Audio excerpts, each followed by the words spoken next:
What is up, everyone? It is The Beast. Welcome back to The Beast On. It's my YouTube channel. If you're seeing this face, if you're hearing this voice, which seems strained now. I don't know why. I haven't been talking that much, but voice seems strained. Follow, subscribe, share, get involved in the community. I'd really like to make this YouTube channel more interactive. Like to get more comments and comment back with you guys and just kind of make it a cool community of people that are into the myriad of things that I do on here. And if you're new or you're not new, you realize I'm all over the place, right? Like one day could be like, my last video was just an apolitical, like, hey, get out and vote situation. Or it could be about me being unemployed. Or it could be about a hot sports take, like, yeah, the Heat with a nice sweep of the Indiana Pacers. Or it could be about something else. I'm all over the place because I refuse to be boxed in. I don't know what I did that for. So, join, listen. One video you might like, one video you might not like. It doesn't matter. Subscribe to the channel, share it with your friends. So, just scanning every morning, kind of have the ritual. I don't know if you guys do, but my social media of choice is Twitter. I'm all over Twitter, not just tweeting, but also from the standpoint of that's where I dig deep on issues. Follow when it comes to coronavirus, I follow a million epidemiologists and scientists and doctors, and I try to dig deep into their stories and what have you. But I do that for every subject. I have a million lists set up. I've everything from a Russian, try to steal our election list to an NBA free agency list, to an NFL list, to all hurricanes list, like the Miami Hurricanes, not like hurricane whatever is going to hit wherever. So I just have a bunch of lists. I try to just stay in as informed as possible, which I think you can do on Twitter. I think Facebook creates this false sense of news on both sides, on every side, not just two, of just a bunch of fake stuff. And Facebook, I think, is really horrible when it comes to if that's your source for information. And I know people who's like that, like, I don't watch the news. Well, where do you get your information? Facebook? Well, yeah, but that's even worse. Like, I know, fake news and the mainstream media and blah, blah, blah. And I'm going on a tangent, but Twitter, for me, is a better source for news because I pick and choose who I follow, but also I can see what's trending. I can see other retweets. I can see what's going on, and it allows me to dig deeper into subjects. So as I get up every morning and every night before I go to bed and do a deep dive on Twitter to see what's going on in our world, literally across the world, because I'm into foreign policy. I'm into all sorts of stuff. I think a lot of people, think of me as the radio guy, the sports radio guy, but in reality, there was a good chance that I went into not politics as in running for something, but government or some sort of, governmental role. That was my other major in college, was political science. But I took a lot of classes that were apolitical, like national foreign policy, national defense policy.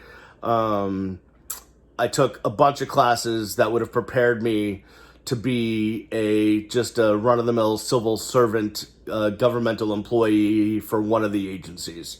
And so my disposition is that's a big part of it. So when you aren't seeing the public side of the beast, Brian London is busy exploring the world, trying to get to know our world, our country, our city, all of that stuff from every different perspective, from every different angle. really just to fill my mind with as much knowledge as possible. So I digress. So every night before bed, every morning when I get up, I do a deep dive on Twitter for about a half an hour of just seeing what's going on with our world. And last night and then this morning again, it's becoming abundantly clear that colleges, not campuses necessarily, and I'll get to that in a second, are becoming somewhat of a super spreader for the coronavirus. The University of Miami has now put up a online tracker where you can track cases on campus. As of the recording of this video, I don't even know what date it is, so I'm not even going to bother to tell you. There was like 141 cases at the University of Miami. Now, most of those cases were off campus because it's really hard to control how 18 to 21-year-olds act when they're, at whatever apartments they live in Coral Gables, South Miami, Kendall, wherever. But Alabama, more than 500 cases, which does not include the 300 plus cases that were discovered when all the kids got to campus. And looking around the country, there's more outbreaks at more college campuses. And that brings me to this, which is, again, I know we got the news that Hard Rock Stadium, where the Canes and the Dolphins play, is going to allow 13,000 fans. And I don't know how that breaks down as far as students and season ticket holders and recruits and all that stuff for Canes games or Dolphins games. I don't know how that breaks down. But as I look at specifically colleges, it's going to be really hard to control the spread of infection as it relates to colleges. Even if you get kids that live off campus who are passing the virus, there's that point where you're asymptomatic but still able to transmit the virus, where you're attending classes on campus or you're around other people that go to campus. So my thought is this, that maybe right now the University of Miami football team has no cases, or the Alabama football team has no, I don't know. But there's going to be a point, especially as flu season gets more prevalent, as we get to further in the fall, where you're just, it's bound to happen that there are several different outbreaks among or on college campuses throughout the fall. And it's just like, it's inevitable that games are going to get postponed or canceled. It's just going to happen because you can't have thousands of kids on campus, around campus, near campus, intermingling, in classes, at the dining hall, whatever it is. It's going to be really hard to stop the spread. And like this bullshit of comparing college campuses to protests. Well, Beast, why would you have that take about college campuses when you were for protests, and protests, everyone was together and blah, blah. Yeah, okay. And like, what does that mean? I don't get what you're saying. Like, am I suddenly, because it's not like I'm not against kids being on college campuses or, going to college. Granted, I wouldn't send my kid, but if you did, you did. Just like I wasn't against the protests. I mean, that's people choosing to put themselves at risk for the virus by showing their First Amendment rights, just like it's putting people choosing to put themselves at risk for to learn in person despite the coronavirus. Like, hey, make that choice. That's your personal choice. Good luck to you. I wouldn't do it, but that's, I'm not a college kid anymore. And I wasn't out there protesting, even though I agreed with the causes. So like, this whole tit for tat thing is stupid, personally. But I really want to touch on is like, I still, we're getting closer to what would be the college football season. And, I really didn't think we were going to get to the start of it. But here we are. I think, the season starts, but I would be really surprised like really surprised if they were able to go 10 games or 11 games, whatever the schedule is, without an interruption. Because unless you're willing to put unless you're willing to do basically a bubble for these student athletes, it's going to be impossible.